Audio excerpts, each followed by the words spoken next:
अल्लाह के रसूल से एक सहाबी ने पूछा, हकीम इब्न मुआविया नाम है उनका, अरे नबी मेरा निकाह होने के बाद मेरी बीवी को मैं कैसा पालूं?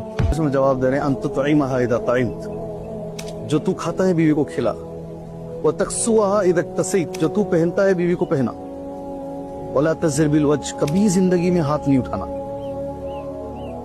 कभी नहीं मारना औरत को, वला तुक़ब्बिह, चार लोगों के सामने कभी उसे बुरा भला नहीं कहना, माँ को बच्चों के सामने नहीं डांटना, फिल बैत, कभी कभी अनबन होगी, बाहर वालों को कभी घर में नहीं बुलाना फैसला करने के लिए, घर का मसला घर में हल करना।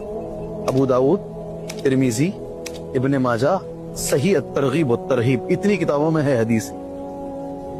ये मालूम है लोगों को कैसे पालना है। अगर मालूम हो गया तो आज भी मैं ये कहता हूं कि नबी का शौक, नबी से मोहब्बत हर तबके को है। मालूम हो गया तो अमल करेंगे।